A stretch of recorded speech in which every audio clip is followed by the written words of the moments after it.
The left does not have this clarity. I thought the Cenk Uygur tweet was going to be the dumbest thing I saw on the internet for the past several days. No. Sean Penn, you know that brilliant actor, Sean Penn. He actually is an excellent actor, but he's not a brilliant person.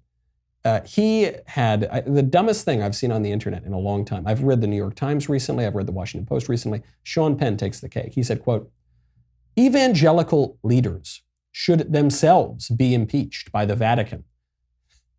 Wait for it. "If they themselves don't follow Nikki Haley's lead and clearly state they should not have followed Satan into the bowels of hell, but perhaps they're too busy at sex parties."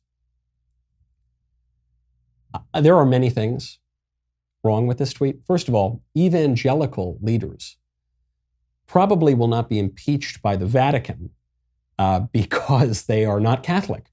They don't recognize the authority of the Pope or the Vatican. Sean Penn doesn't understand that there is something called Protestantism and Catholicism. They're different. He then talks about how great Nikki Haley is. He then misspells Satan's name to Satin, which makes, I suppose Satan is this slippery sort of figure. So the images are similar, but Satan much comfier than the father of lies. And then he gets in this jibe at sex parties.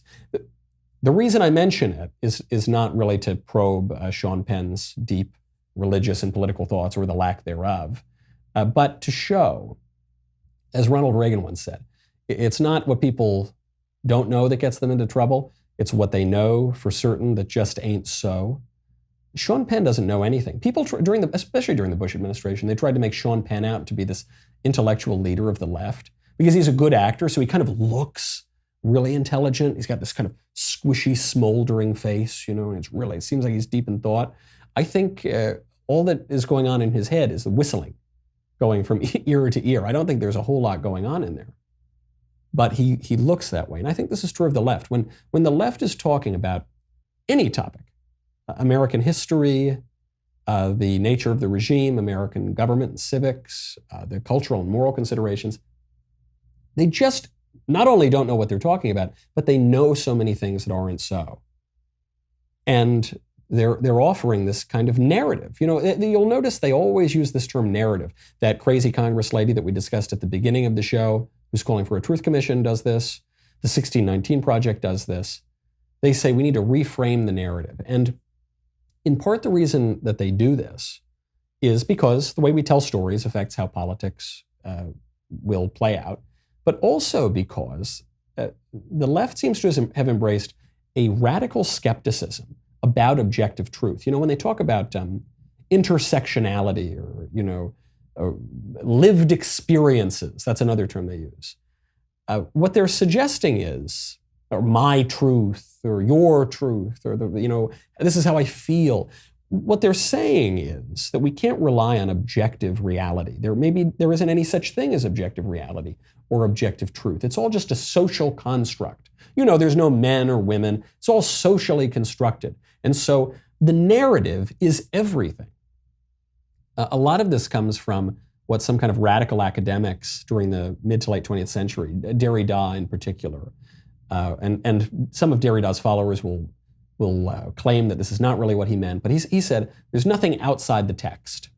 It's a very famous line in this kind of radical academic movement. There's nothing outside of the text. And what this has been at least interpreted to mean for many years is it's just, it's all words, words, words, to use Hamlet's line when he was feigning madness. It's all just kind of stories, and there's no fundamental reality that it's connected to. So if we change the words, we can change the culture. This is the fundamental premise of political correctness. If we just redefine reality, then reality actually will change. That is what we're up against here. And it's why we kind of argue things a little bit differently. So what conservatives do is they say, no, these American figures did this, they said this, they meant this. It's not just all being made up in our minds every day. We can't just redefine history however we want. We're referring to some reality. The left, broadly speaking, isn't really playing that game. They're playing a different game, a game of narrative construction, which is why they try to blot out history, tear down statues, rewrite historical and literary documents that have been so influential to our tradition. And the result is pretty unpleasant, unfortunate for a lot of people. If you enjoyed that video, be sure to hit the subscribe button so everyone wading through the wasteland of YouTube knows that we have got the absolute top content out there.